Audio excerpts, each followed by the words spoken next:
Sa patuloy naming pagbabantay sa operasyon ng Makati Rescue, mailigtas kaya nila ang isang matandang na stroke.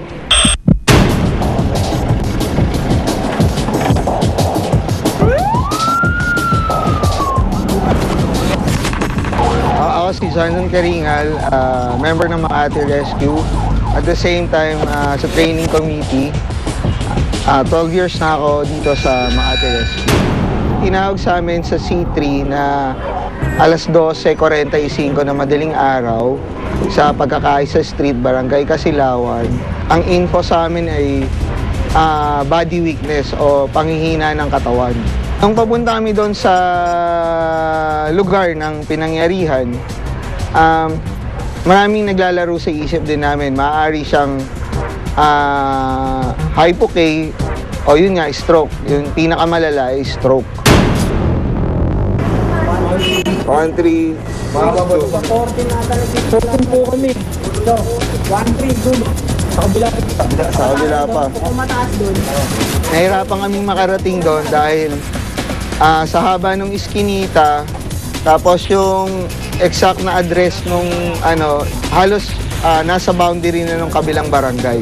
Nagpa-assist na tayo sa MAPSA mismong Tagaron para makarating tayo agad doon sa bahay nung pasyente.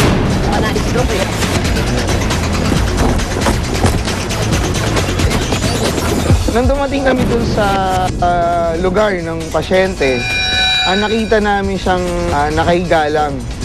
Tinanong natin si tatay, mga ilang taon na siya, sabi niya 53 years old.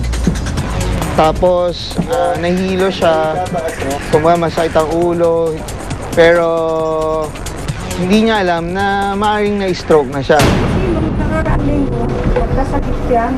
Opo.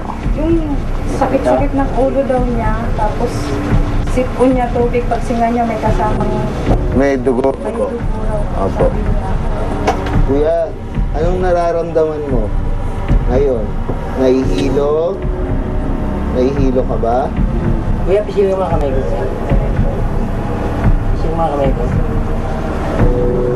Hindi niya gaano mag-ised, mahina. Mahina talaga response. Okay.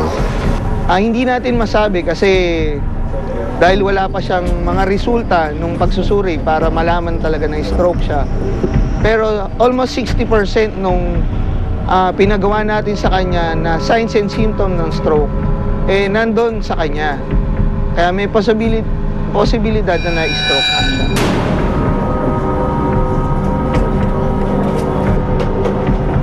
Stroke, syempre pag sumabog yung ugat, pwedeng mag-bleed o kaya pwede rin naman kasing magbara.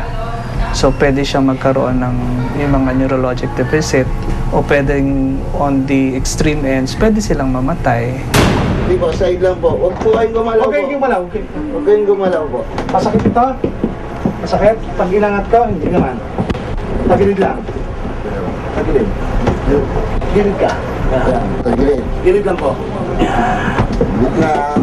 Dandahan lang ha. Kaya pa ako ha. Sige po, sorry. 1,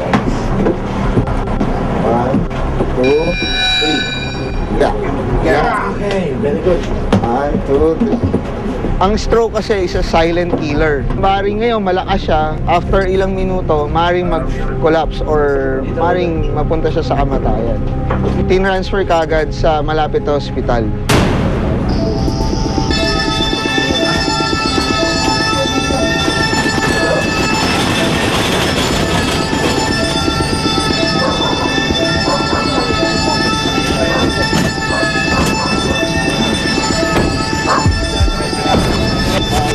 Salamat po. Tay, okay lang ha. Papunta na tayo ng ospital ha. Wala pa kayong ibang nararamdaman? Wala na? Nahihilo lang talaga, nahihina?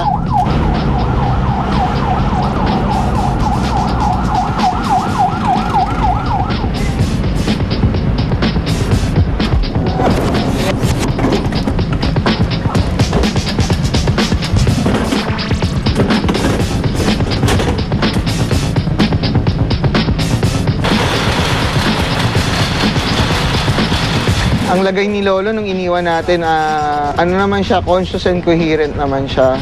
Saka malaki yung posibilidad na makaka-recover siya.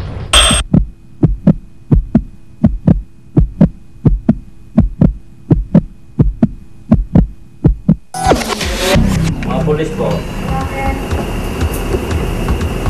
Nanonood po si Jan.